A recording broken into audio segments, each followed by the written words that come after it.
Hey guys, welcome back to my channel. It's your girl Hapra. Guys, thanks again for coming back for another video. I'm so excited today, guys. Oh my god, story time. I think okay, this will be my second story time. I'm so excited to give you all the tea. Guys, if you haven't yet, okay, go subscribe to my channel right now. Run. It's free, so I'll wait for you. Go ahead. Oh, don't forget to turn on that bell too for all notifications, okay? So every time I upload a video, you'll be the first to know, okay? Okay, done? Okay, let's dive in already. I'm so excited. Okay guys, where do I start from?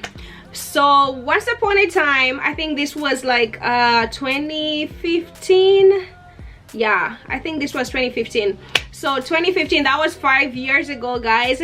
Your girl had an entanglement. No, it wasn't an entanglement. And then I got into an entanglement with August. Entanglement with August. An entanglement with August. An entanglement with August. An entanglement. An entanglement. An entanglement.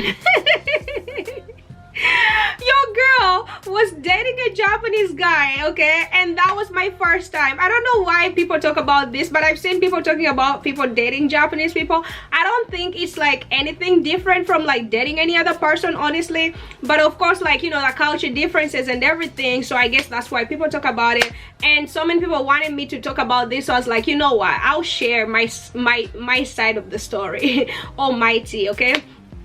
Anywho, so I'm dating this guy. He was like about maybe like 30-ish or something like that, and I was about like, yeah, I was 23. So yeah, and I was working full-time, you know, like I was like a good girl, going work every day and all that. So I was seeing this guy. I met this guy in the club, first of all, and he didn't even speak very good English. First of all, he was actually mostly speaking Japanese, but my Japanese, actually, I can survive. You guys, I've been at this like I can survive in this country with my level of Japanese. I say survive because I can't speak fluently, okay?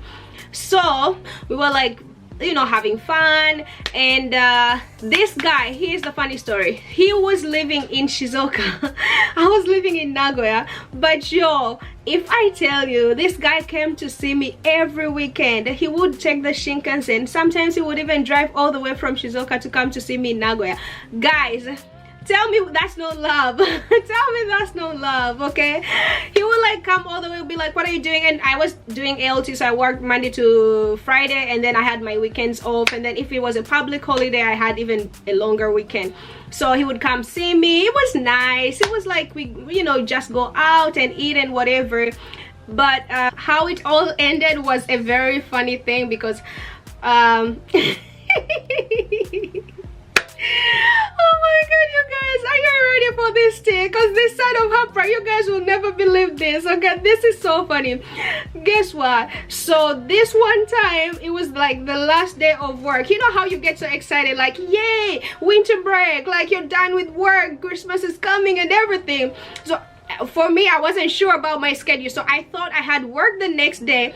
And then I found out that very day after I reached, let's say, like Nagoya station. That was like Nagoya, you know, I used to live in Nagoya. So I reached Nagoya station, and then, no, yeah, Nagoya station. And then like I received a message like, congratulations guys, like today is like your last day of like, you know, Nani, this semester, blah blah blah. So you guys are free now, what. I was like, what? I thought I had work tomorrow. So this is my last day. Guys, with my no makeup face, with my like, I was like, I called a friend, I was like, yo, where are you? Tonight we are turning up. Today's my last day of work for this whole year. We're turning up tonight. I wasn't even ready, like no makeup, no nothing. So we like go out, we go to the hub, we drink, and it was fun. Like, you know, like that, you know, like you didn't even plan on going out. So we're like going out, and then we were like drinking and everything. So after it was like around 11-ish, it was like, hey, I think you're gonna miss your last train. He texts me, you're gonna miss your last train, it's better you start getting going. But I was like, nah. And in Nagoya, I lived like basically like 15 minutes away by train. So I was like, nah, I'm good. In my head, of course, I knew even if I missed the last train, I'm gonna take a cab home. Anyway, so we're like drinking, we're like having fun. It was like those nights. I was like having fun. This guy was coming to see me the next day because he was like, okay, I'll come and see you. It was a Friday, but like the next day I didn't have work, but I thought I had work, so he was gonna come see me the next day, which was a Saturday. Oh my god, guys, with my hangover, I was so drunk. First of all, I think I left like 3 or 4 in the morning. Like that's the time I went home. Guys, how am I going to like wake up, let's say 7 or 8 in the morning, when this person knocks on my door? And I have this issue, like I always have my phone in silence, like, so I always miss calls. I get back to text when I get back to them. So I missed so I didn't get his phone calls. So we already made plans. I will see you tomorrow, I'll see you tomorrow. Guys, tell me why I overslept and I woke up like 2 p.m 3 p.m. This person was supposed to be at my house by like 7 or 8 in the morning. This person sacrificed and they woke up very early in the morning and they took the Shinkansen to come see me, only for me to be sleeping. I didn't hear the bell ring, I didn't hear no phone call rings, I didn't hear nothing, okay? This person was on my door for like an hour, calling, knocking. Guys, when I woke up, do you know how guilty I felt? Oh my god, I've never felt so guilty in my life like that. I was like, oh my god, Hapra, what did you do? Oh my god, Hapra, how are you gonna explain this? Oh my god, the sun is out, it's so bright, I like it. Look at this glow, you guys. Anyway, so this guy, like, I felt so guilty, guys. So I was like, okay, Hapra, what are you gonna do? I was so hangover then, and then I'm like, okay, now what am I gonna do? What would you do, guys? First of all, comment below, what would you do if you were in my place? What would you do? Because I was panicking like crazy. I was like, oh my god, what am I gonna do? What am I gonna do? Hapra, what are you gonna do? So I remembered, I started like you know, putting everything together. So I remembered that this guy, he had told me that where he lives, like first of all, almost all of them have like the same last name, and you know how Japanese last names are all the same. And then he was like, oh, my mother has a salon, and it's like, you know, it's like the only salon there, so it's easy to find what.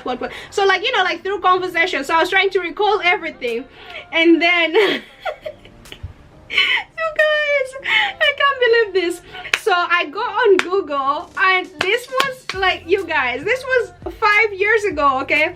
I go on Google, I start looking like, okay, this location, he told me he lives in this location, and then I try to search like his last name and like the salon, any salon that pops up in that last name. I was going to check out that area. So I was like googling, mind you. I can't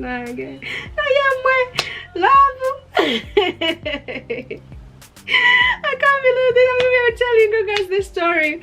But anyway, so I go on Google, and I find a salon with his name, like, you know, because, you know, family name and everything.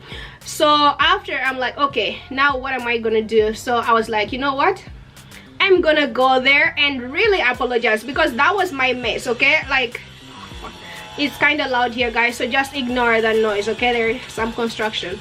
So I was like, oh my god, I need to really apologize. So what I did, I take the Shinkansen, I go Nagoya station, take the Shinkansen, and then when I reach Shizuoka station, I went and rented a car, okay? I remember it was even in Toyota rental car. That was even like literally my first time to rent a car in Japan, but I had to do it because I was like, there was no way I was gonna go there. You know how those places, some Inaka places in Shizuoka, you can't access them by train.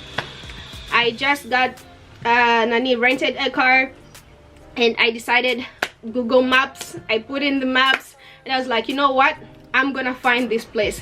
So I drive. I've never been to this place. I go, and I was just trying my best to be there before it's dark. So that was the next day basically. So I go, and then I find the salon, but the salon was closed. But you know what, because Google never lies, that was actually the place. So the mom's salon was like you know, in front, and the house was in the backyard. So I go and then I ask, first I knocked like on the wrong house, and I was like, is this person's house? They were like, in this area almost everyone is like last name, so what, tell me their like first name. So I'm like, this is their first name. So they're like, okay, go behind, that's the place. What I go and knock at the house for like 10-15 minutes. I can literally hear people talking, and people are like ignoring me. And mind you, I had never met his family. So I'm like, is this how people meet people's families? You guys, I felt like I was in a movie. So I was like, I was like, Hapra, what are you doing? Like, I feel like I was in a movie, and I was like, what if the mom comes out and she's like such a racist, and then she like does something to you? Where are you gonna go? First of all, it was almost getting dark. I was like, you know what, I'm on a mission. This is a mission that I need to complete before I go back to where I came from. So I knock, and no one was opening. So after, but the guy's car, I saw it was parked outside. So I was like, you know what, let me just take a photo of this car, and then I'll send it to him and just tell him, look, I'm actually here. So I send the picture, and then that's when like after he finally pops out, and I'm like, dude, I was like knocking on your door for the last how many minutes, and you couldn't even bother. First of all, he came all the way to knock on my door, and I knew I was sleeping, so I shouldn't be in a position to complain, right? So I was like, whoa, what was going on? What were you doing? And then he's like, no, like, because I even told him like, hey, I'm outside your house. I had sent so many messages like, I'm outside, but like no replies, no nothing, because he thought I was lying. Because first of all, of course, I don't know where he lives, so how could I find his place? So eventually he comes out, yeah, and that's when like I'm like, hey, like, you know what, I'm really sorry, like I didn't mean this to happen, like, you know, it was all my stupidity, and I'm really sorry, so I apologize and everything. Yeah, and then like he's like, oh, you can stay over, that's my mom. And the mom was really chill, and it was all fine, yeah. But anyway, and then of course not happily ever after, because I'm not with him right now. But that was the funniest story. Like that was like, I was in such a, it was a movie. Like, guys, imagine, like, I have no words for that. I couldn't believe it. But up to now, I still look at myself and I'm like, why you crazy? Well, yeah. And you know the funny thing, I wasn't even in love with him. I honestly, I wasn't. I just felt so guilty. You know how you feel so guilty? You're like, no, this can't sit well with my spirit, okay? No. So I had to like run, apologize, and I was like, you know what, that is so not me. But now that I look back, I'm so glad I did it, because yeah, I was in the wrong, you know. So anyways, guys, that's like my craziest Japanese dating story. I hope you enjoyed it, guys, and please don't forget to subscribe for more tea times, more stories. I got so many stories to tell you guys. I was just, you know, waiting for you guys to get into formation, but now you're in formation. Please subscribe, turn on the bell for notifications, okay? Follow me on Instagram, Harriet Hapra, and until next time, guys, bye.